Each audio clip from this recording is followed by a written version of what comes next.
Merci. Bonjour, bonsoir tout le monde. Bienvenue à cette séance du Conseil municipal de la Ville de Saint-Colomban. Nous sommes le 10 décembre 2024, il est 19h. C'est notre dernière séance de l'année. Cette séance, évidemment, contient aussi un moment qui sera réservé à une séance extraordinaire qui est réservée à l'adoption du budget annuel de la Ville de Saint-Colomban. On espère être capable de tenir la séance en 1 heure parce qu'on a planifié la séance extraordinaire à 20 heures. Si jamais ça déborde un peu, vous m'enverrez excuser.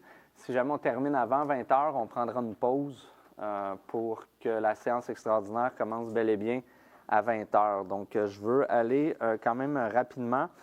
En ouverture de séance, qu'est-ce que je voulais dire? Surtout, c'est de faire un rappel concernant les dons qu'on peut faire à l'aide alimentaire. Donc, je sais que, est-ce qu'il y a des... oui, il y a des points de chute. Donc, évidemment, il y a des virements Interact qui peuvent être faits à une adresse courriel centre d'entraide Saint-Colomban @gmail ou @mail.com, je ne sais pas. Il est en haut. OK, excellent. Entraide Saint-Colomban, barre en bas, don à commercial.yahoo.com. Sinon, commentaire que me faisait M. Beauséjour ce matin, il y a toujours la possibilité de faire des dons en denrées, donc dans différents bâtiments publics de la Ville de Saint-Colomban et certains commerces du territoire. Spécifiquement, je vous invite à le faire à la bibliothèque, à l'hôtel de ville, au centre récréatif et communautaire. Ce sont les 3 points principaux concernant la ville. Sinon, il y a encore probablement des sites de dépôt qui sont nommés dernièrement, là, donc le marché Cibon, le 343, Proxime, le Cordélia. Voilà. Donc, je vous invite à être généreux, évidemment. C'est un moment de l'année qui peut être difficile pour certaines personnes. Si vous n'avez pas eu la chance de contribuer lors de la guignolée qui s'est tenue en novembre, c'est une belle occasion de le faire. Puis si jamais vous voulez donner une deuxième fois, mais c'est aussi bienvenu. Rapidement aussi, je voulais féliciter toute l'équipe qui a organisé le 8e, 7e défilé de la Ville de Saint-Colomban, 2018, 2019, 2020, 7e. Donc, encore une fois, on avait plusieurs tableaux, donc une quarantaine de tableaux cette année. Je voulais remercier aussi tous les organismes, les organisations qui ont su bien participer et ajouter leur couleur au défilé, et toutes les entreprises aussi qui ont commandité le tout. Et je voulais aussi féliciter le service de la bibliothèque pour la tenue du spectacle qui s'est tenu à l'église, qui mettait en vedette l'Orchestre symphonique des Basses-Laurentides. Donc, ça a fait ça le comble. Et nous espérons qu'il puisse revenir l'an prochain avec des thématiques ou une thématique qui va être un petit peu plus Noël ou le temps des fêtes. Je pense qu'ils ont accepté le défi. Il va simplement rester à s'entendre. Donc, ça nous amène au point concernant l'adoption de l'ordre du jour, donc un point 2. On va retirer le point 2.2.6. Donc, avec le retrait, ça prend quelqu'un qui propose l'adoption de l'ordre du jour, s'il vous plaît. Valérie Gravèche a proposé. Merci beaucoup. 2.1.1 en suivi. J'avais répondu à toutes les questions précédemment. Ça nous amène en point 2.1.2, période d'intervention réservée aux élus. Monsieur Urbain, est-ce que vous prenez la parole? Non, ça va aller, merci. Madame Wilson? Madame Dorèche? En fait, oui, juste en passant, j'aimerais souhaiter de joyeuses fêtes à tout le monde ici dans la salle et à la maison. Merci, Mme Dorèche. Madame, merci. Oui, bonsoir. Ce serait pour vous faire un petit rappel des ententes qu'on a avec nos partenaires, nos partenaires plein air. Donc, pour en profiter pendant la belle période des fêtes. Donc, on a le parc Bois de Belle-Rivière et le parc Rivière-du-Nord qui sont gratuits pour les résidents de Saint-Colomban, alors que le lac Beatty est accessible au tarif des résidents à la MRC d'Argenteuil. Merci. Merci, Madame Mercier. Madame Gravel? Madame Scriven? Bonsoir tout le monde. En fait, j'aimerais faire simplement un petit rappel de courtoisie concernant le stationnement des véhicules dans les rues de la ville de Saint-Colomban pendant les périodes d'enneigement, donc de tempête de neige. Donc, s'il vous plaît, soyez courtois. Je sais que même si le déneigeur là, va passer bientôt, vous recevez un texto, vous devez libérer votre stationnement. Juste pensez qu'en période de tempête de neige, bien, si vous stationnez dans nos rues, ça bloque les chasse-neige justement de la ville. Et donc, on n'est pas en mesure de bien déneiger nos rues. Donc, juste y penser pour la prochaine ou les prochaines tempêtes. Merci beaucoup. Merci, Madame Rabier-Beaulieu. Oui, alors je vais profiter de mon temps de parole pour vous inviter à consulter le Colombanois. En fait, c'est notre bulletin municipal qui n'a malheureusement pas pu être distribué dans les résidences là, en raison de la grève de poste. Donc, ce Colombanois-là, qui est magnifique et très important à consulter puisqu'il contient beaucoup d'informations, notamment sur les activités à venir, est disponible en ligne. Il y a également le guide des loisirs qui est disponible en ligne et je profite de l'occasion pour vous dire qu'il y a deux belles activités qui s'en viennent à la bibliothèque, notamment un spécial ado vendredi 13, donc à 18h. Et c'est un chilling littéraire et également une pièce de théâtre, Les Lutineries de Noël, le 21 décembre pour les plus petits.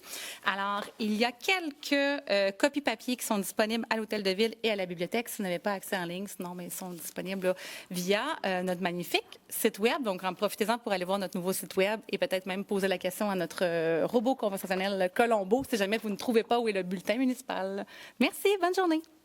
Merci, Mme Rabier-Beaulieu. Mme Mercier, est-ce que vous vouliez ajouter pour le Capri? C'est vrai, j'avais oublié de vous mentionner aussi le lac, pas le lac, mais les sentiers du lac Capri, c'est ça.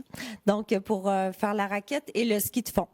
Donc, ça va être ouvert à partir quand il va y avoir suffisamment de neige, hein, c'est ça, pour pas briser les surfaces en lien avec le golf. Merci. Donc, restez à l'affût. Quand l'accès va être ouvert, on va le mentionner. Ça nous amène au point 2.1.3, période d'intervention du public relativement au sujet à l'ordre du jour. Donc, est-ce qu'il y a des questions dans la salle? Est-ce qu'il y a des questions en ligne? Non. Ça nous amène en 2.1.4, autorisation de signature d'une entente avec Éco-Entreprise Québec relativement au service de collecte sélective. Donc, il est proposé d'autoriser le maire ou en son absence la mairesse suppléante et la directrice générale ou la greffière à compléter et à signer tous les documents requis pour la mise en œuvre de l'entente cadre relative au service de collecte sélective. C'est suivant une décision du gouvernement provincial, donc du gouvernement du Québec, de nous enlever, j'ai envie de dire, une partie de la compétence en gestion de matières résiduelles. Donc, tout ce qui concerne la collecte de matières, la collecte sélective, donc le recyclage. tombe entre les mains d'Éco-entreprises Québec, qui est un regroupement d'entreprises privées, mais qui est financé par le gouvernement du Québec pour prendre en charge toute la gestion de ça. Donc, mais on nous demandait de signer des ententes et de se regrouper parce qu'on ne permettait pas aux villes de 20 000 habitants et moins de gérer elles-mêmes ses responsabilités. Donc, à cet effet-là, on s'est battu longtemps parce qu'on s'est dit Saint-Colomban, dans quelques années, va probablement frôler le 20 000 personnes. Est-ce qu'on peut avoir notre autonomie maintenant? Ce qu'ils ont refusé, même menacé de ne pas nous offrir le service. Donc, on est obligé de signer avec Sainte-Sophie. Puis pour nous, Sainte-Sophie, on est bien content de signer avec eux, mais évidemment, on n'a pas une frontière naturelle avec cette municipalité-là. Puis c'est aussi une municipalité qui a plus de 18 500 personnes. Ce que ça vient impacter grandement, c'est qu'on va faire un appel d'offres regroupé. Donc, il va probablement avoir 2 chapitres dans le même appel d'offres, mais c'est fort possible qu'il y ait une seule entreprise qui puisse desservir la collecte sélective pour ces 2 villes-là. Donc, évidemment, ça nous enlève une autonomie, mais la réponse qu'on nous donne, c'est que on ne devrait pas être concerné par ça parce que ce n'est plus nous qui payons. Malheureusement, ça reste quand même la poche des consommateurs. Hein, et si ça finit par coûter plus cher, bien, ça veut dire qu'on va acheter nos produits plus chers. Mais bon, on va les laisser, j'ai envie de dire, se démerder avec leurs futurs problèmes. Et on va regarder ça de manière très attentive. Il faut savoir aussi qu'ils peuvent même prendre en charge la gestion des plaintes, ce qui nous met dans une position assez dubitative, parce que je n'ai pas l'impression qu'il va y avoir une ligne nationale pour gérer le fait que la collecte sélective n'a pas été ramassée sur la rue Parthénon à Saint-Colomban, par exemple. Donc, on a bien hâte de voir comment ça va se mettre en œuvre. Mais en attendant, on va signer cette entente-là avec Sainte-Sophie. Est-ce que quelqu'un propose? Christelle Wilson, je vais le proposer. Merci, Mme Wilson. Et ce n'est pas à défaut d'avoir fait des représentations, mais voilà, il faut aller de l'avant, semble-t-il. 2.1.5, autorisation de signature d'une entente de principe avec le Centre d'entraide de Saint-Colomban en vue de conclure un bail. Il est proposé d'autoriser le maire ou, en son absence, la mairesse suppléante et la directrice générale ou la greffière à signer l'entente de principe avec le Centre d'entraide de Saint-Colomban en vue de conclure un bail. Est-ce que quelqu'un propose? Jessica Rabier-Beaulieu, je le propose. Merci beaucoup. Donc, le Centre d'entraide est évidemment au courant. C'est une stratégie que nous avons ensemble. J'en dirai pas plus, évidemment, parce qu'on est en négociation.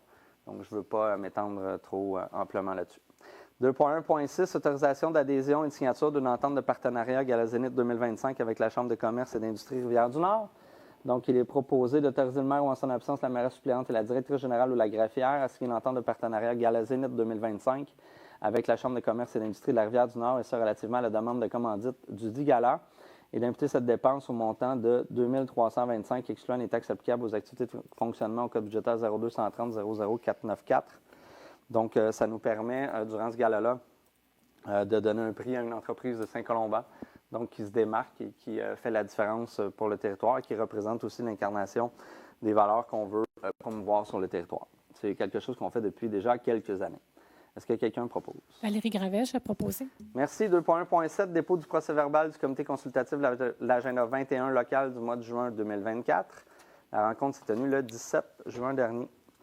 2.1.8, remerciement à Mme Mélanie Jean. Donc, considérant que Mme Jean occupait un siège sur l'agenda 21 depuis mars 2014 et qu'en mars 2024, on signifiait le 10e anniversaire de sa présence sur l'agenda 21. Mme Jean a décidé de ne pas se représenter ou de solliciter un autre mandat. Donc, je tenais personnellement à voter une résolution pour la remercier de son engagement. Mme Jean a traversé plusieurs années et plusieurs défis. Et son apport, c'est une professeure de géographie au Cégep de Saint-Jérôme, son apport a été très, très important dans la réflexion qui a mené à bien différents projets sur le territoire. Donc, voilà, c'est pour remercier l'engagement et l'implication de Mme Jean. Est-ce que quelqu'un propose? Ayla Scriven, je vais proposer. Merci beaucoup. 2.2.1, approbation et adoption des procès-verbaux des séances tenues en novembre. Donc, 2 rencontres, 12 novembre 2024, et qui était une assemblée de consultation publique, et une séance ordinaire tenue le même jour, Donc, il est proposé d'approuver et d'adopter les PV. Est-ce que quelqu'un propose? Valérie Gravèche a proposé. Merci. 2.2.2, avis de motion et dépôt de projet de règlement numéro 1016-2024 portant sur la rémunération payable lors d'élections et de référendums municipaux. Ça prend quelqu'un qui donne l'avis de motion, s'il vous plaît. Je vais vous la donner, Monsieur le maire. Merci, Mme Gravel. Donc, dans ce règlement-là, on vient jouer dans la rémunération de la présidence de la future élection. Donc, au niveau salarial, il y avait une clause qui stipulait que c'était 1 $ par électeur, donc le salaire pendant l'élection. Donc, on diminue ce montant-là à 70 sous par électeur. Si jamais il y a acclamation, comme il y a eu lieu la dernière fois, c'est 40 % du salaire prévu qui est octroyé à la présidence de l'élection. Et il y a 2 modifications salariales préposées à l'information et membres de la table de vérification qui voient le salaire passer de 20 à 22 $. Donc, ça, c'est normé. Donc, il y a des cotes qui viennent déterminer pour quel type d'emploi, à quel salaire est affecté quel type d'emploi. Ça, c'est des cotes qui sont fixées par le provincial. Évidemment, ça a amené une modification des salaires. Puis, on réajuste aussi les salaires aux montants qui sont fixés dans le règlement. Donc, dans le règlement précédent, il y avait une inflation qui s'appliquait. Là, on vient réajuster les salaires aux montants qui sont déterminés dans le règlement. Donc, ça, c'est la présentation. 2.2.3, mandat à la firme Lalonde, Garrity, Riendo, avocat, représentation afin de récupérer les sommes dues dans le cadre d'une entente avec les Cardinaux des Laurentides. Donc, il est proposé de mandater la firme d'avocats pour représenter la Ville et pour entreprendre toutes les démarches et procédures requises relativement au sujet ci-avant mentionné. La présente résolution ne peut en aucun cas être considérée comme étant une renonciation au droit au secret professionnel. Est-ce que quelqu'un propose? Daniel Dorèche, je vais proposer. Merci, Mme Dorèche. 2.2.4, dépôt du rapport annuel 2024 portant sur la gestion contractuelle de la Ville de Saint-Colomban. Donc, c'est un exercice annuel obligatoire. Ça fait état de tout type de contrat qui a été donné, octroyé par la Ville de Saint-Colomban. Donc, je vous ai sorti quelques statistiques. Il y a 14 contrats qui ont été octroyés par appel d'offres public en 2024. Donc, ça, c'est des contrats qui valaient plus de 133 800 $. Il y a eu 31 demandes de prix. Donc, ça, c'est pour des contrats que les montants sont situés entre 15 001 $ à 133 799 $. On a aussi octroyé 14 contrats gré à gré pour des montants qui se situent entre 10 000 à 15 000 $. Et il y a aussi 7 exceptions de gré à gré qui ont été octroyées. Puis ce qui est intéressant dans ce rapport-là, c'est qu'on vient vraiment documenter pourquoi on avait besoin d'une exception. Donc, c'est un exercice extrêmement transparent qui est fait par la Ville depuis une modification de loi, je pense qu'il y a eu lieu il y a 3-4 ans. Puis là, ça vous permet d'expliquer, OK, pourquoi là, on a signé des ententes en gré à gré, par exemple. Il y a les contrats avec des groupes de musique dans le cadre du Festi-Rock. Il y a location de scène. Donc, il y a vraiment, ça vient expliquer qu'il y avait des besoins spécifiques. Tout ça est fait par nos services, nos directions de services. C'est un dépôt. 2.2.5, autorisation de signature d'une transaction équitance dans le cadre du dossier de cours 700-17-01-49-18-188. Non, c'est le 2.6. Ricky Arsenault, Ville de Saint-Colomban et MRC Rivière-du-Nord, considérant la demande introductive d'instance instituée par Ricky Arsenault contre la Ville de Saint-Colomban et la municipalité régionale de la Rivière-du-Nord dans le cadre du dossier de la Cour supérieure portant le numéro précédemment nommé. Considérant que dans le but de mettre un terme au litige, Ricky Arsenault, la Ville de Saint-Colomban et la MRC ont convenu de règlement négocié du présent litige, le tout sans aucune admission de part et d'autre dans le seul but d'éviter les frais et inconvénients liés à la poursuite et des procédures judiciaires. Il est proposé d'autoriser le maire ou en son absence la maire suppléante et la directrice générale ou la greffière à signer un acte de quittance et transaction dans le cadre du dossier de la Cour supérieure numéro 717-01-49-18-188, ainsi que tout document donnant effet à la présente résolution. Est-ce que quelqu'un propose? Daniel Dorèche, je vais proposer. Merci, Mme Dorèche. En point 2.3.1, parce que c'est le 2.2.6 qui a été retiré. Dépôt du rapport de dépenses et paiements autorisés pour la période du 1er au 30 novembre 2024. Ça représente un montant de 1 889 230,20 $. Ça fait référence au chèque 39 992 à 45 155. C'est un dépôt. 2.3.2, approbation de la liste des comptes à payer et autorisation de paiement. Ceux-ci représentent un montant de 1 035 791,82 $ Ça fait référence au chèque numéro 40-156 à 40-311. Et cette raison permet d'autoriser le trésorier ou en son absence de trésorier adjoint à en effectuer les paiements. Est-ce que quelqu'un propose? Valérie Gravèche a proposé. Merci beaucoup. 2.3.3, approbation du programme de la taxe sur l'essence de la contribution du Québec 2019-2024. Donc, il est proposé que la Ville s'engage à respecter les modalités du guide qui s'applique à elle. C'est la 4e modification que l'on fait. Que la Ville s'engage à être la seule responsable et à dégager le gouvernement du Canada et le gouvernement du Québec, de même que leurs ministres, hauts fonctionnaires, employés et mandataires de toute responsabilité quant aux réclamations, exigences, pertes, dommages et coûts de toutes sortes ayant comme fondement une blessure infligée à une personne, le décès de celle-ci, des dommages causés à des biens ou de la perte de biens attribuables à un acte délibéré ou négligent découlant directement ou indirectement des investissements réalisés au moyen de l'aide financière obtenue dans le programme de la TEC 2019-2024. Que la Ville approuve le contenu et autorise l'envoi au ministère des Affaires municipales et de l'Habitation de la programmation de travaux version numéro 4 ci-jointe et de tous les autres documents exigés par le ministère en vue de recevoir la contribution gouvernementale qui lui a été confirmée dans une lettre de la ministre des Affaires municipales et de l'Habitation. Que la Ville s'engage à atteindre le seuil minimal d'immobilisation qui lui est imposé pour l'ensemble des années du programme. Que la Ville s'engage à informer le ministère des Affaires municipales et de l'Habitation de toute modification qui sera apportée à la programmation de travaux approuvée par la présente résolution. Et que la Ville de Saint-Colomban atteste par la présente résolution que la programmation de travaux numéro 4 ci-jointe comporte des coûts réalisés véridiques. Donc, vous avez un tableau derrière moi, là, ça représente un montant de 7 886 et 886 000 et quelques dollars. Donc, il y a 220 000 environ de ça qui concernent l'aqueduc. Le reste, là, on a à peu près 7 600 000 qui concernent vraiment tous les travaux faits sur le réseau routier de Saint-Colomban, étant donné qu'on n'a pas de réseau d'égout et on a des aqueducs qui sont assez récents, là, qui ne demandent pas des interventions monumentales, j'ai envie de dire. Si vous suivez les actualités dans les dernières années, on a souvent investi des montants de la TEC pour actualiser la technologie qui servait à faire le traitement d'eau potable. Donc, et non pas des conduites qui étaient désuètes. Donc, on vient faire des modifications pour s'assurer d'aller chercher le maximum qu'on avait droit. Donc, il suffit de trouver les travaux et que ça correspond aux attentes du ministère. Est-ce que quelqu'un propose? Valérie Gravèche a proposé. Merci beaucoup. 2.3.4, dépôt du certificat de la procédure d'enregistrement tenu les 20 et 21 novembre 2024 relativement au règlement d'emprunt numéro 2045, décrétant l'acquisition de matériel roulant et autorisant un emprunt de 1 660 000 $. Madame Séguin, vous avez de la lecture à faire. Êtes-vous prête? je peux vous sauver ça. Donc, vous sous-signez, Madame Séguin, greffière, que vous avez collecté aucune signature. Vous avez obtenu aucune signature et que le nombre de personnes habiles à voter est de 13 540 et que le nombre de signatures requises qui aurait eu pour effet de générer un scrutin référendaire était de 1365.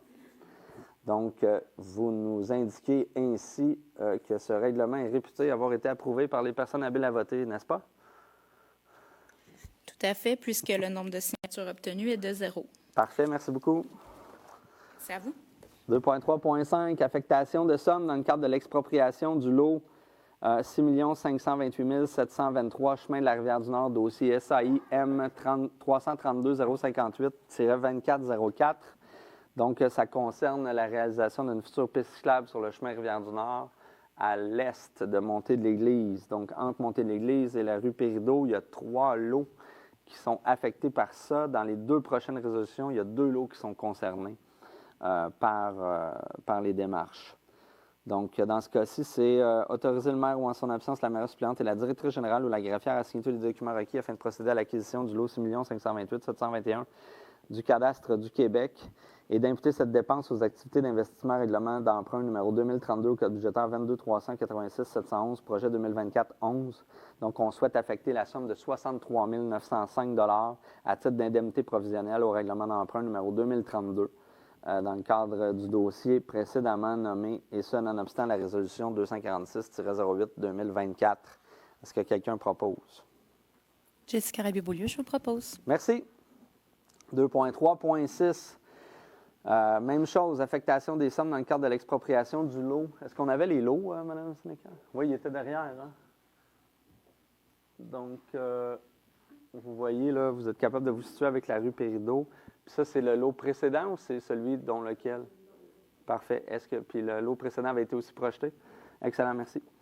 Donc, dans ce cas-ci, le lot 6 528 726, chemin de la Rivière-du-Nord, dossier SAIM 332048-2404. Donc, même chose, les proposés d'autoriser le maire ou en son absence la mairesse suppléante et la directrice générale ou la greffière à signer tous les documents requis afin de procéder à l'acquisition du lot 6 528 726 du Cadastre du Québec et d'imputer cette dépense aux activités d'investissement règlement d'emprunt numéro 2032, code budgétaire 22 300 86 711, projet 2024-11. Donc ici, il faut réserver ou affecter la somme de 8 573 $ à titre d'indemnité provisionnelle au règlement d'emprunt numéro 2032 dans le cadre du dossier de cours numéro SAIM 332 48 24 04. Et ça, nonobstant la résolution 246-08-2024. Donc, vous comprenez que la démarche ici, là, c'est d'aller chercher l'emprise qui va nous permettre, seulement l'emprise qui va nous permettre de réaliser le piste cyclable. Est-ce que quelqu'un propose? Valérie Gravèche a proposé. Merci. 2.3.7, modification de la résolution 192-06-2024 concernant l'affectation des sommes à la réserve financière relative à la tenue d'élections municipales. Donc, considérant que par la résolution 192-06-2024, le conseil municipal a procédé au transfert de 50 000 du surplus non affecté au fonds de la réserve financière relative à la tenue d'élections municipales. Considérant qu'il y a lieu de modifier les modalités de ce transfert afin de prélever la dite somme au poste budgétaire 02 800 00006 et ce pour affecter au poste budgétaire 55 913 0000 et de remplacer le 5e paragraphe de la résolution 192-06-2024 par ce qui suit. De transférer du poste budgétaire 03 8 000006 la somme de 50 000 au poste budgétaire 55 913 quadruple 0. La résolution 192-06-2024 n'est pas autrement modifiée. Est-ce que quelqu'un propose? Valérie Gravèche a proposé. Merci beaucoup. Donc, une fois qu'on modifie, on vient réaffecter, on affecte des sommes à la réserve financière relative à la tenue d'élections municipales, considérant que l'article 569.1 de la loi sur les cités et villes permet à la Ville de créer une réserve financière pour une fin déterminée pour le financement des dépenses particulières. Considérant que, conformément à l'article 278.1 de la loi sur les élections et les référendums dans les municipalités, la Ville, par la résolution 224-07-2023, a adopté le règlement 1030, création d'une réserve financière relative à la tenue d'élections municipales. Considérant que, conformément à l'article 278.2 de la loi sur les élections et les référendums dans les municipalités, la Ville doit affecter annuellement les sommes nécessaires au fonds afin qu'il soit suffisant l'année où doit être tenue la prochaine élection générale, et ça pour pouvoir, au cours de cette élection. Il est ainsi proposé de transférer du poste budgétaire 03 800 00006 la somme de 50 000 $ au fonds de la réserve financière relative à la tenue d'élections municipales, soit le poste budgétaire 55 913 quadruple 0. Est-ce que quelqu'un propose? Valérie Gravèche a proposé. Merci. Madame Scriven, est-ce que vous voulez déposer le rapport? Expliquer le rapport? Vous êtes prête? Je vais pouvoir prendre une gorgée d'eau. Oui, allez-y. Donc, pour le dépôt du rapport des ressources humaines, conformément à l'article 33 du règlement 10-18-2020 concernant la délégation de pouvoir, suivi budgétaire et gestion de la dette, abrogeant et remplaçant le règlement 10-18-2019, la directrice des ressources humaines dépose le rapport des ressources humaines couvrant la période du 31 octobre au 27 novembre 2024. Donc, nous avons une embauche, 2 nominations et 2 départs. Merci beaucoup, Mme Scriven. 2.4.2, fin de la période d'approbation créatrice de contenu numérique. Donc, considérant que par la résolution numéro 194-06-2024, la Ville a procédé à l'embauche de Mme Maïva Lachance-May à titre de créatrice de contenu numérique, et ça à compter du 2 juillet 2024, selon les termes établis par la politique portant sur les conditions de travail offertes aux employés cadres de la Ville. Considérant que, conformément à la politique d'évaluation de rendement du personnel cadre de la Ville, Mme Maïva Lachance-May a rencontré les objectifs fixés à son engagement. Il est ainsi proposé de mettre fin à la période d'approbation de Mme Lachance-May et de confirmer le statut d'employé cadre régulier. Fait divers, Mme Lachance-May est probablement la plus grande fan de Taylor Swift que la Ville a connue. Donc, c'est pour ça, c'est un petit clin d'œil, le GIF derrière moi, une création de la directrice du service des communications. Est-ce que quelqu'un propose? La Scriven, je vais le proposer. Merci beaucoup.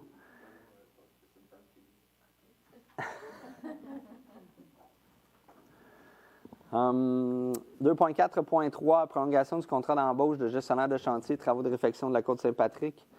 Donc, considérant que par la résolution 268-08-2024, la Ville procédait à l'embauche de M. René Lasanté à titre de gestionnaire de santé de chantier et non de santé, contractuel pour les travaux de réfection de la Côte-Saint-Patrick, considérant la complexité des travaux et des enjeux au niveau du dynamitage, considérant que les travaux nécessitaient plus de temps pour leur complète exécution, considérant que le contrat initial était d'une durée de 12 semaines et ça à partir du 1er septembre 2024, considérant qu'il est nécessaire de prolonger le contrat de M. René Lasanté d'une durée de 3 semaines, le tout selon les mêmes termes et conditions. Il est proposé de prolonger le contrat de M. René Lasanté à titre de gestionnaire de chantier contractuel au service du génie pour les travaux de réfection de la Côte-Saint-Patrick d'une durée de 3 semaines et ce à compter du 24 novembre 2024. Le contrat de M. Lasanté n'est pas autrement modifié. Est-ce que quelqu'un propose? Christian Wilson, je vais le proposer. Merci, Mme Wilson. Est-ce que vous êtes allé le voir? Je suis Avant la passée tempête? devant plusieurs fois, mais j'ai jamais voulu transgresser le fait chantier. d'aller sur le chantier. C'est sage. 2.4.4, adoption du règlement numéro 1031 portant sur le harcèlement psychologique et sexuel, abrogeant et remplaçant le règlement 1004.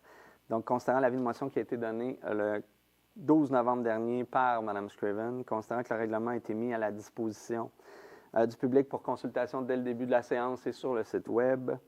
Il est proposé d'adopter le règlement numéro 1031 portant sur le harcèlement psychologique et sexuel, abrogeant et remplaçant le numéro 1004. Donc, c'est un arrimage finalement avec les modifications législatives qui ont été votées par le gouvernement du Québec. Et évidemment, c'est pour éviter que les galapias puissent se multiplier au sein de la ville. Est-ce que quelqu'un propose? Angela Scriven, je vais le proposer. Merci beaucoup. 2.5.1, approbation d'une entente de partenariat signée avec l'entreprise AC Warbrook, incorporée dans le cadre du défilé de Noël, édition 2024. Évidemment, le défilé est derrière nous, mais il est proposé d'entériner l'entente de partenariat signée par le maire et la directrice générale en date du 9 décembre 2024 relative au défilé de Noël, édition 2024, dans la catégorie argent, avec l'entreprise AC Warbrook incorporée. Donc, cette entreprise-là fait de l'infographie, donc souvent, c'est de l'impression. Donc, c'est notamment grâce à cette entente qu'on a pu avoir une magnifique bannière qui a été installée sur le véhicule qui ouvrait le défilé cette année. Est-ce que quelqu'un propose?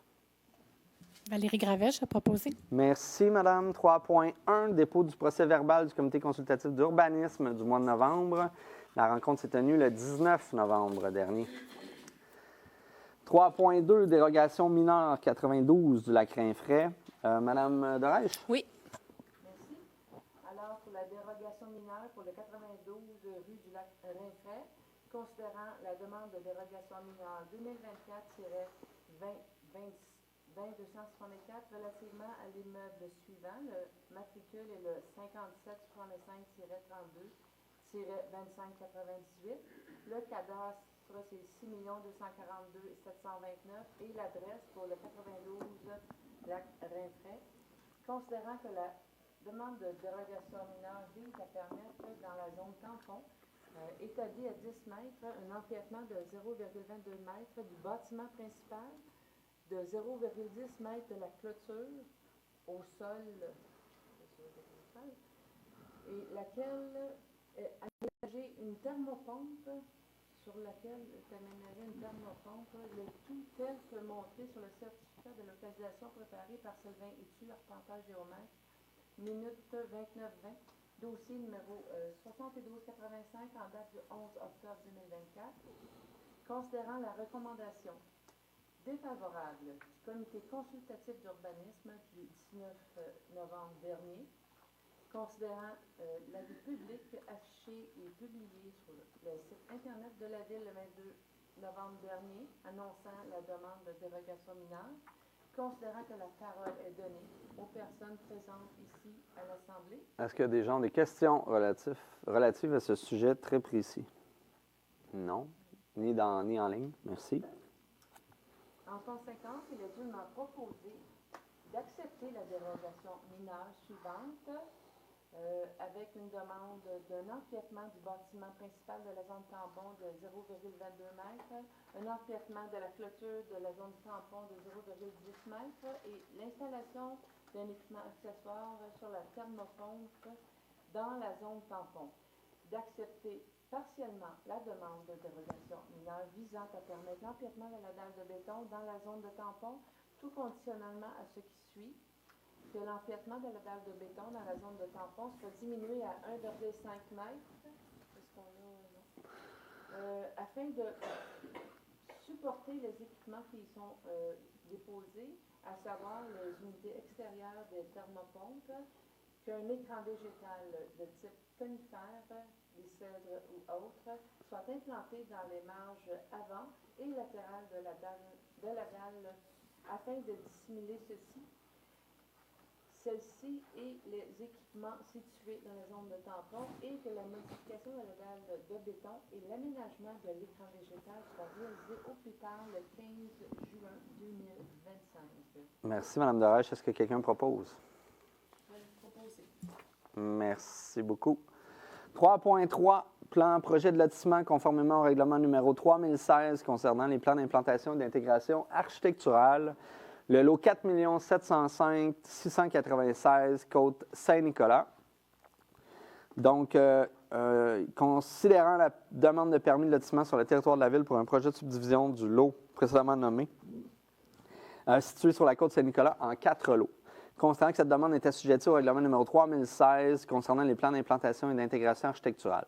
Considérant la recommandation favorable du comité consultatif d'urbanisme du 19 novembre 2024, il est proposé d'accepter les plans relatifs à la demande de permis de lotissement pour un projet de subdivision du lot 4 705 696 du cadastre du Québec situé sur la côte Saint-Nicolas, le tout tel que montré au plan cadastral parcellaire préparé par Stéphane Janson.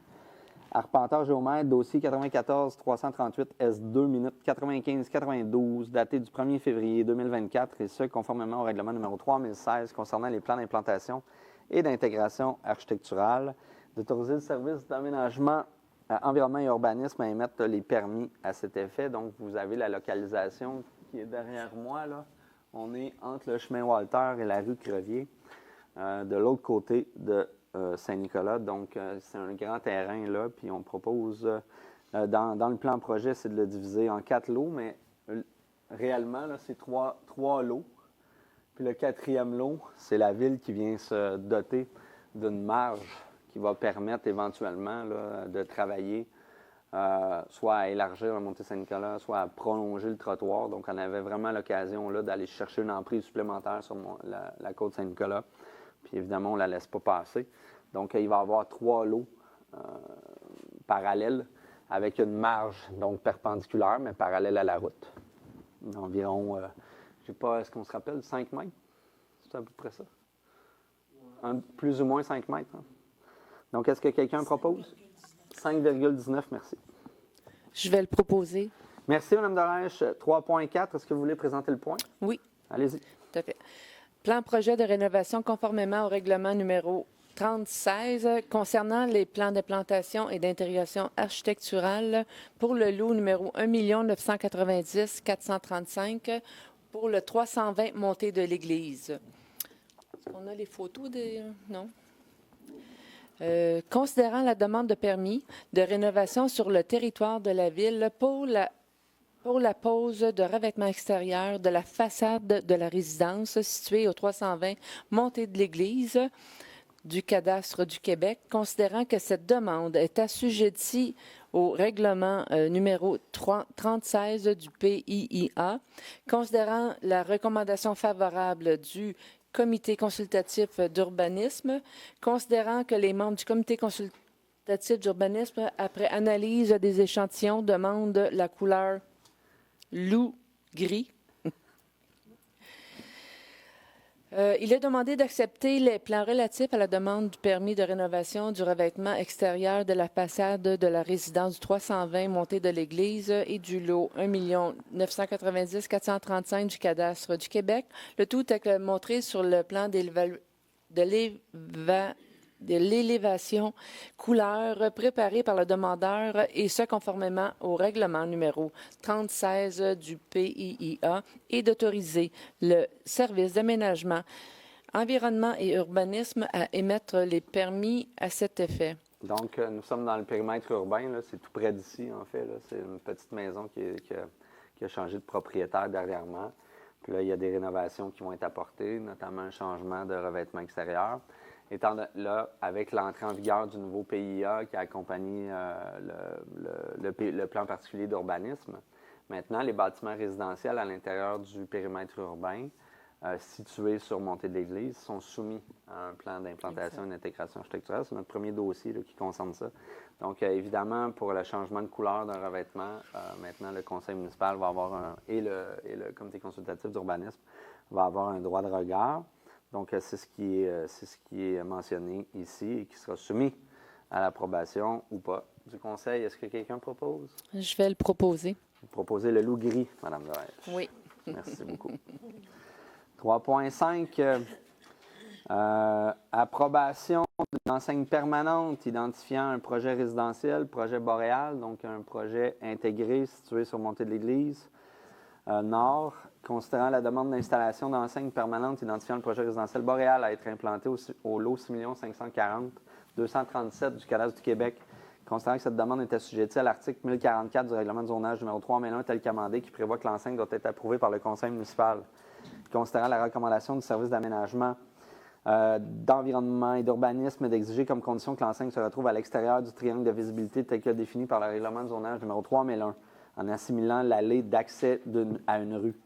Il est proposé d'accepter la demande pour un projet d'installation d'enseigne permanente identifiant le projet résidentiel boréal sur le lot 6 540 237 du cadastre du Québec, le tout tel que montré, d'exiger que la condition suivante soit rencontrée. L'enseigne ne doit pas créer d'entrave visuelle permettant ainsi une sortie sécuritaire des véhicules et d'autoriser le service d'aménagement, environnement et urbanisme à émettre les permis à cet effet. Vous avez la proposition derrière moi.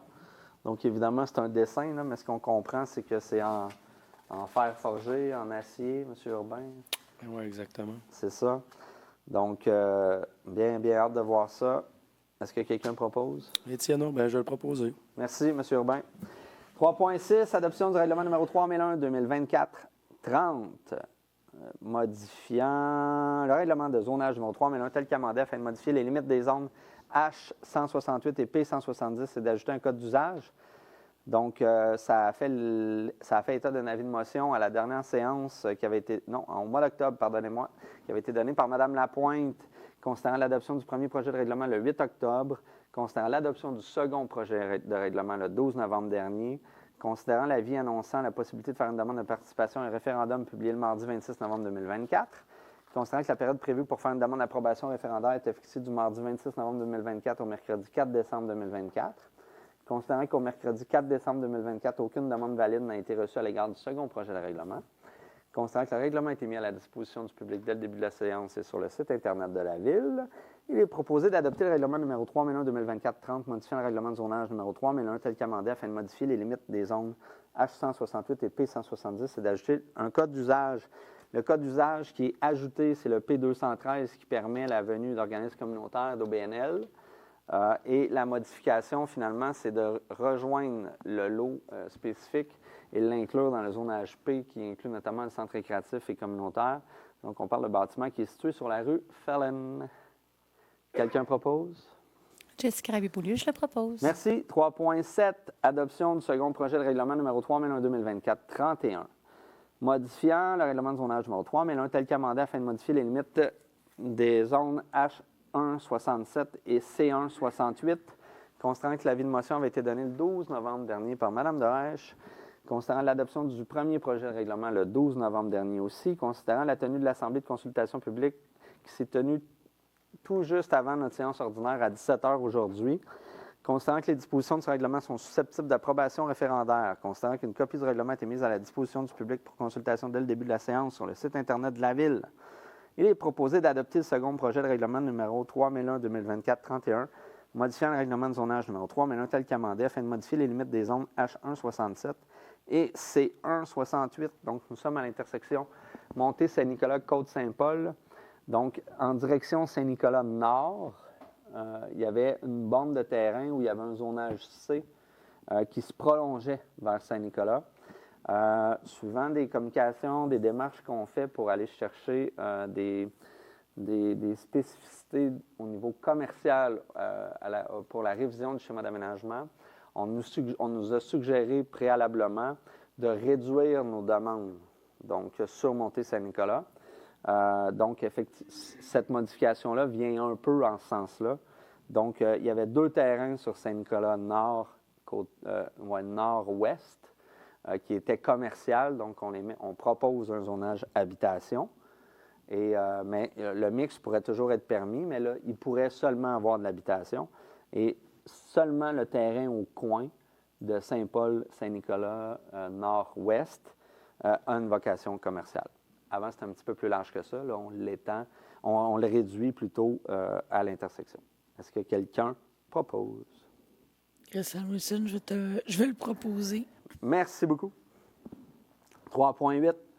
Session fin de parc, terrain de jeu ou espace naturel, demande de permis de lotissement numéro 2024 10014, création des lots projetés 6 636 614, 6 636 615, 6 643 627 du Cadastre du Québec.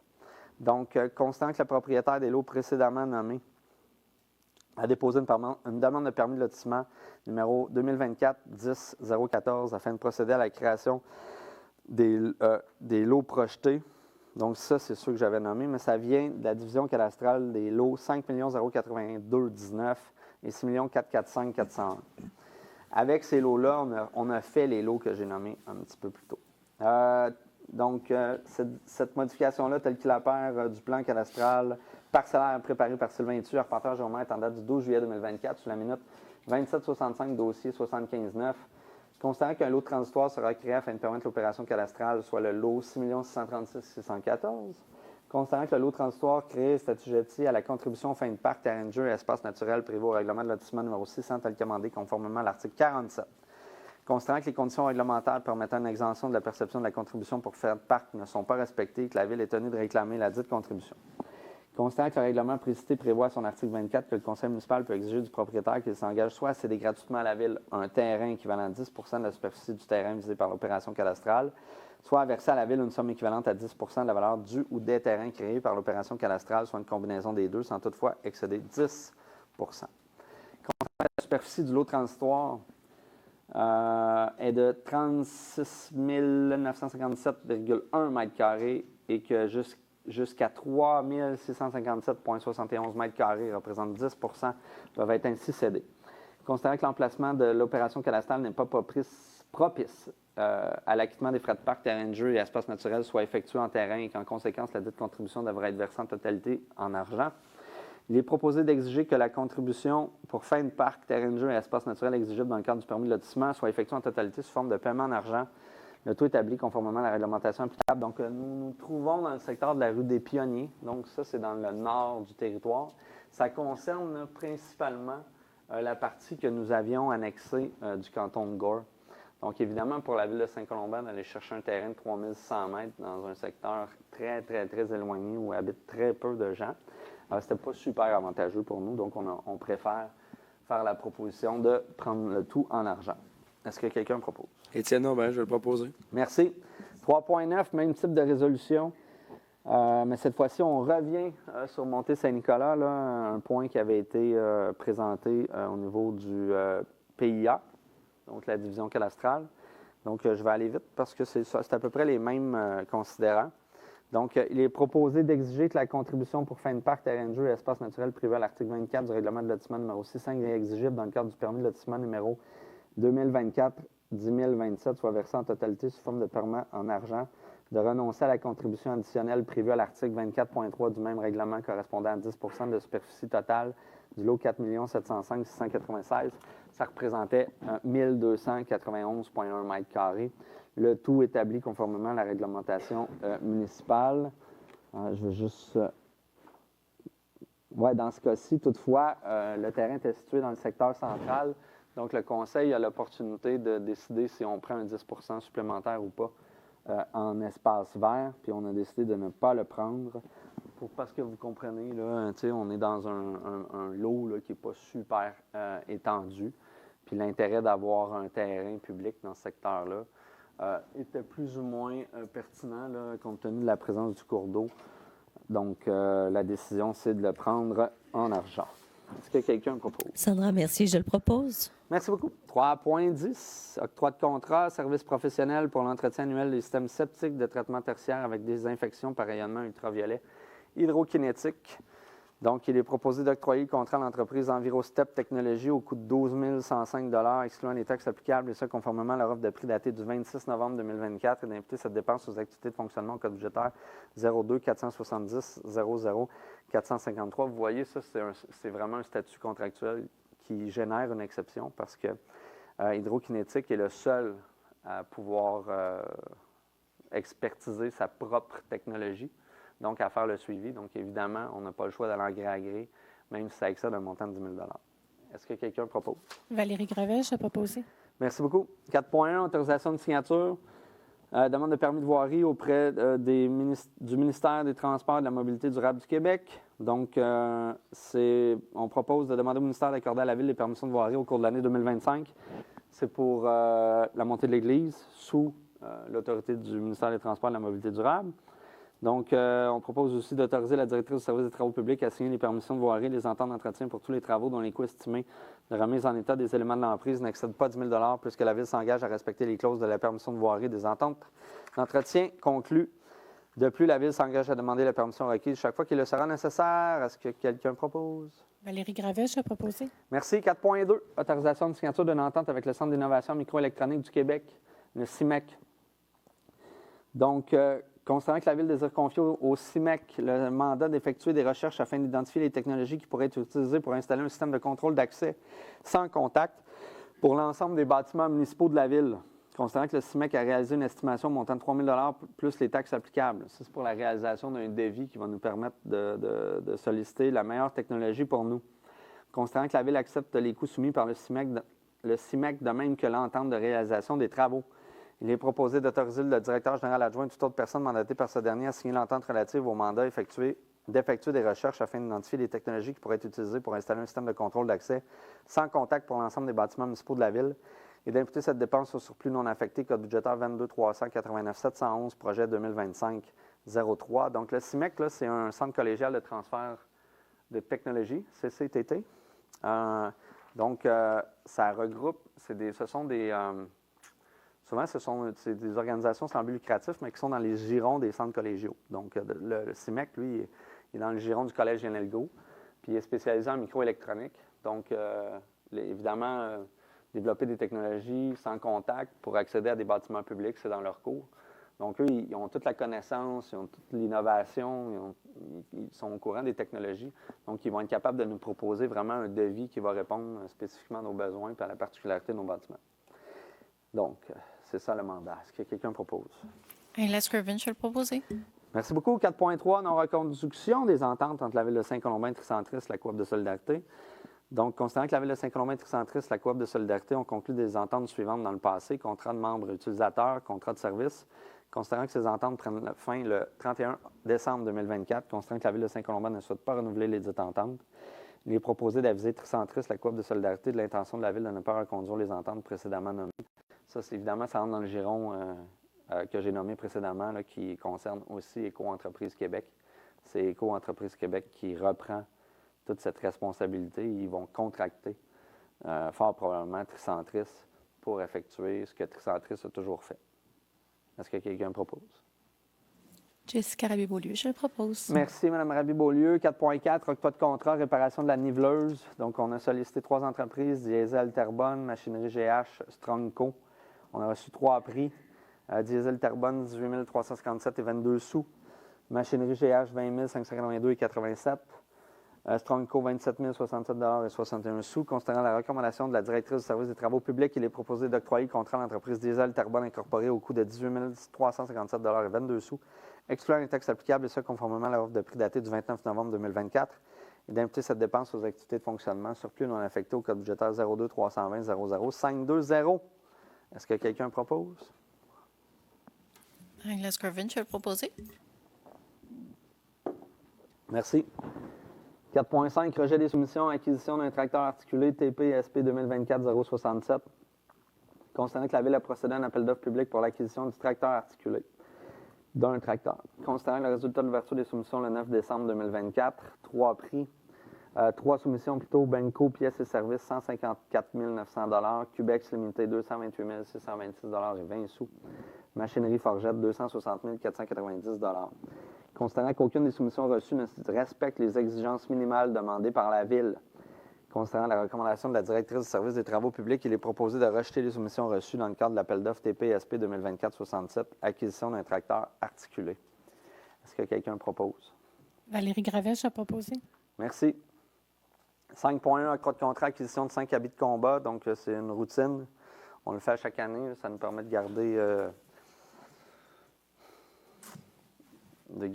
comment dire, actuel nos habits de combat. Donc, on a l'habitude d'en acheter 5 par année. Donc, ça nous permet un roulement. C'est le mot que je cherchais. On a sollicité 3 entreprises.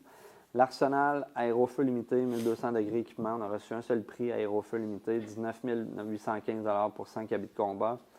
Concernant la recommandation du directeur du service de sécurité incendie, il est proposé d'octroyer le contrat à l'entreprise Aérofeu Limité au coût de 19 815 $, excluant les taxes applicables, et ce, conformément à leur offre de prix datée du 26 novembre 2024. Imputer cette dépense aux activités d'investissement au code budgétaire 22 200 00726, projet 2025-97. Est-ce que quelqu'un propose? Étienne Aubin, je vais le proposer. Merci. 5.2, autorisation de procéder à la disposition du camion autopompe citerne numéro 1043.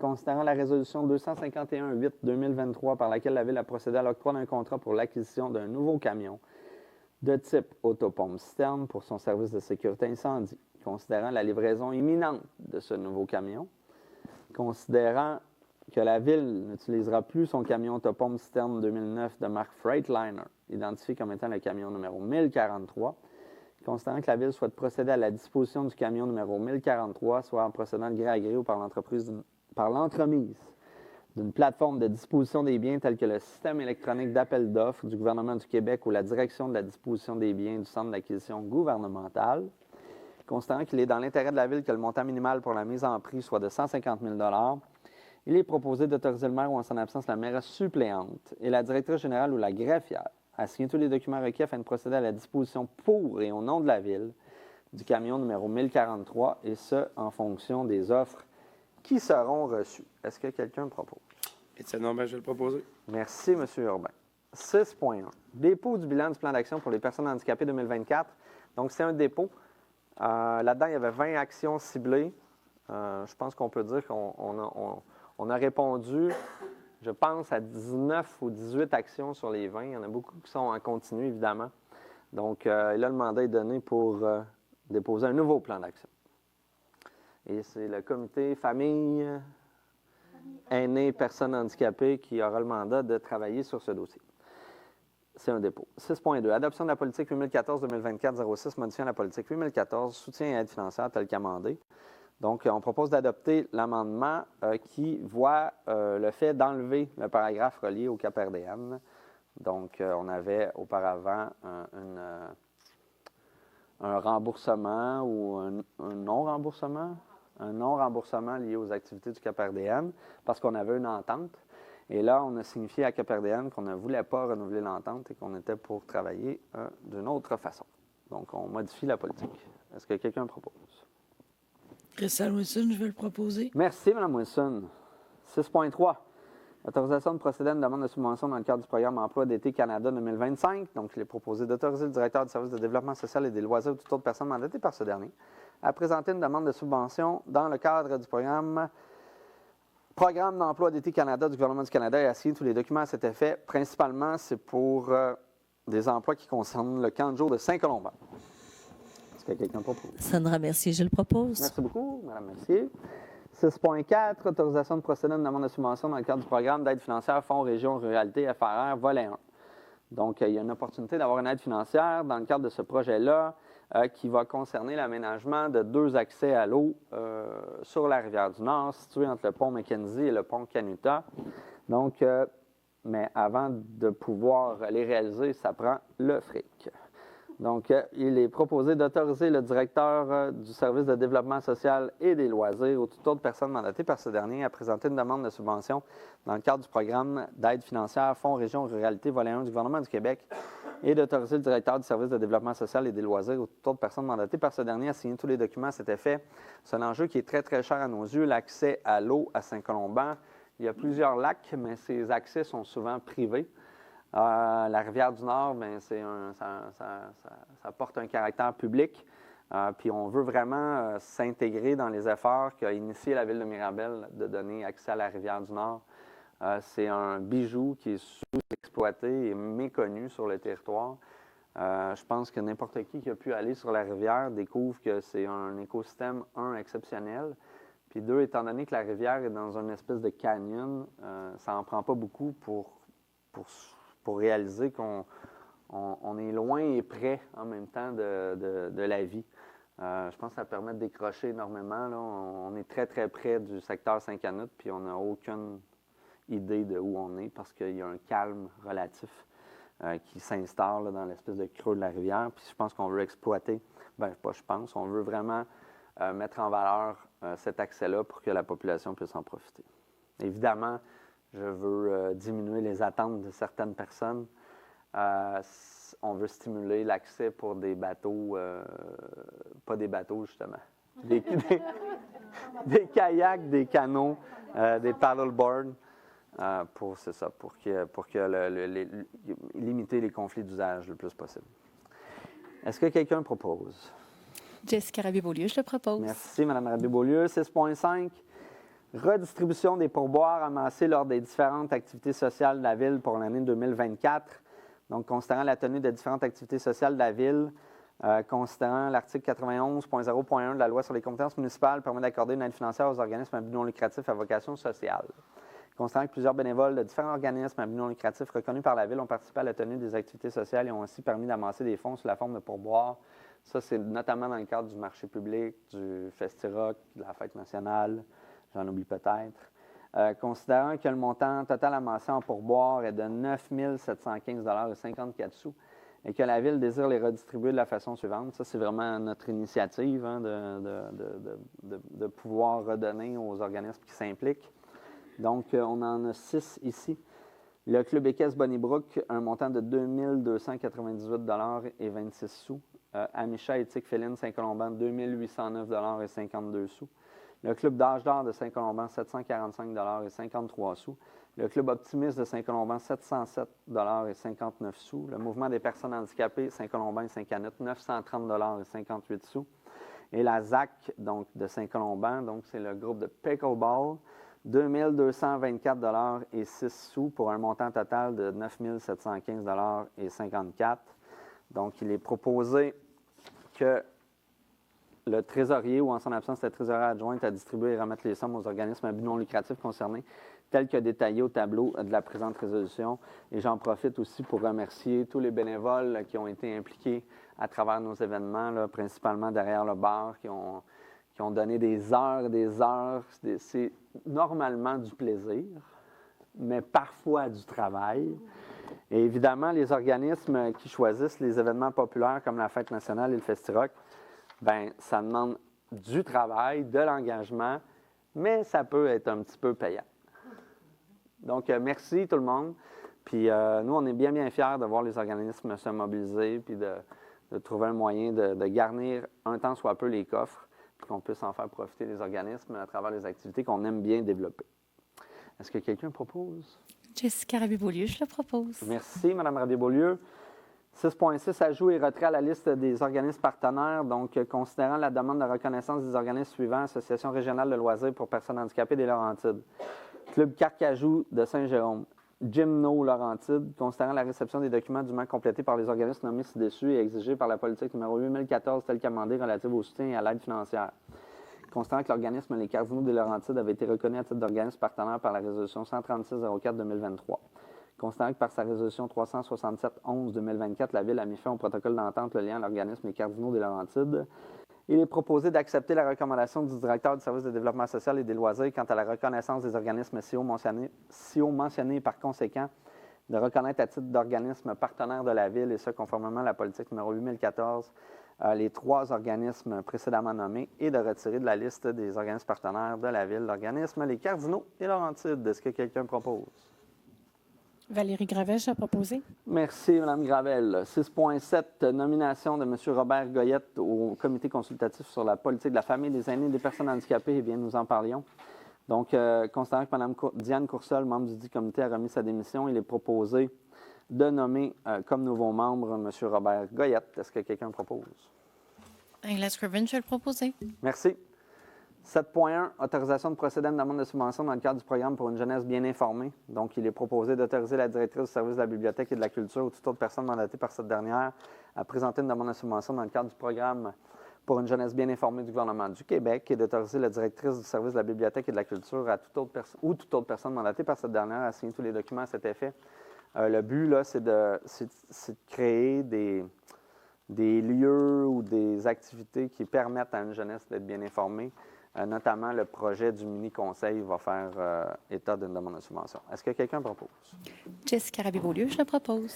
Merci. 7.2, autorisation de signature de l'entente de développement culturel 2025-2027 avec le ministère de la Culture et des Communications. Donc, il est proposé d'autoriser la directrice du service de la bibliothèque et de la culture ou toute autre personne mandatée par cette dernière à adresser une demande au ministère de la Culture et des Communications pour conclure une entente de développement culturel pour les projets suivants. Donc, l'entente, c'est 3 ans. Pour 2025, on veut travailler sur l'héritage et le patrimoine, donc recenser le patrimoine existant. Pour 2026, on veut contribuer à l'épanouissement individuel et collectif grâce à la culture. Donc, c'est une amélioration de l'offre pour tous. Et en 2027, on veut façonner des lieux propices au rayonnement des arts et de la culture, améliorer la qualité des milieux de vie. Donc, évidemment, dans notre programmation, on anticipe voir le développement de la maison Gaffney-Kennedy de la Grange. Et fort probablement que 2027, ça va être une bonne année pour joindre cette demande de subvention, ce partenariat-là. Donc, il est proposé d'autoriser la directrice du service de la bibliothèque ou toute autre personne mandatée par cette dernière à signer une entente relative au développement culturel d'un montant de 50 000 $ pour les années 2025, 2026, 2027. Est-ce que quelqu'un propose? Jessica Rabier-Beaulieu, je le propose. Merci. 7.3, désignation des représentants de la Ville au sein du comité ad hoc formé dans le cadre de la politique d'intégration des arts et l'architecture, des arts à l'architecture et à l'environnement des bâtiments et de sites gouvernementaux et publics. Ça, c'est dans le cadre de la réalisation de la nouvelle bibliothèque. Comme tout bâtiment culturel, il y a 1 % du budget de la bibliothèque qui doit être dédié à une œuvre d'art. Pour ça, ça prend l'établissement d'un comité. Donc, il est proposé de désigner Mme Mélanie Brault, directrice du service de la bibliothèque et de la culture à titre de représentante de la Ville, de désigner Mme Julie Beauchemin à titre de représentante des usagers, de désigner Mme Marianne Charbonneau à titre d'architecte du projet, de désigner le maire ou en son absence la maire suppléante à titre d'observateur, d'autoriser la directrice du service de la bibliothèque et de la culture ou toute autre personne mandatée par cette dernière à signer l'entente de frais de service entre le ministère de la Culture et des Communications et la Ville, du contrat maquette entre la Ville et le ou les artistes en concours, du contrat de réalisation de l'œuvre d'art entre l'artiste retenu à la Ville et la Ville. Est-ce que quelqu'un propose? Angela Scriven, je vais le proposer. Merci. 7.4, et c'est notre dernier point, avant la période de questions. Redistribution des frais de retard amassés par le service de la bibliothèque et de la culture. Vous le savez, comme depuis plusieurs années, on a aboli les frais de retard à Saint-Colomban. On les a abolis de manière indirecte. Maintenant, les frais de retard, on donne des options aux gens qui rapportent les documents après la date permise. On leur permet de soit donner des denrées alimentaires ou de payer les frais de retard qui finissent finalement par générer un montant qu'on aime transférer à la fin d'année à l'aide alimentaire de Saint-Colomban. Donc, pour cette année, c'est un montant de 4 038,10 $ qui va être transféré à l'aide alimentaire de Saint-Colomban, donc qui est le cumul de tous les frais. Donc, il y a plusieurs années, il y a quand même un mouvement qui avait été engendré par plusieurs villes d'abolir les frais de retard. Nous, on était un peu dubitatifs là-dessus parce que les gens qui n'ont pas des bons comportements, c'est rare qu'on aime ça les récompenser.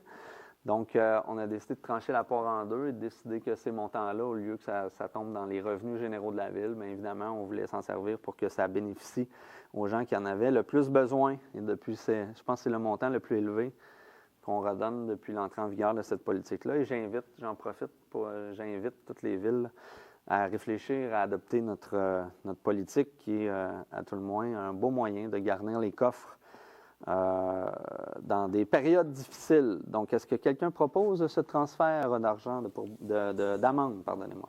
Sans aucune surprise, Jessica Rabibeau-Beaulieu, je vous le propose. Merci beaucoup. Il est 20h06.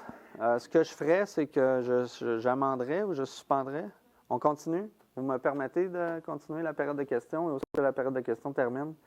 On prend une pause de 2 minutes, le temps que je remplisse mon verre d'eau et je fais la présentation du budget. Ça vous va, tout le monde? Oui. Oui. Donc, on est rendu à la période d'intervention du public. Tu veux sauver 2 minutes? Est-ce qu'il y a des questions dans la salle? Pas de questions. Est-ce qu'il y a des questions en ligne? Pas de questions en ligne. C'est la tempête.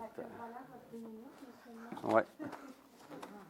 Donc, ça prend quelqu'un qui propose la clôture de la séance ordinaire. Je vais vous le proposer, Monsieur le maire. Merci. Est-ce que ça vous tente qu'on enchaîne? On enchaîne? Ça vous va, tout le monde?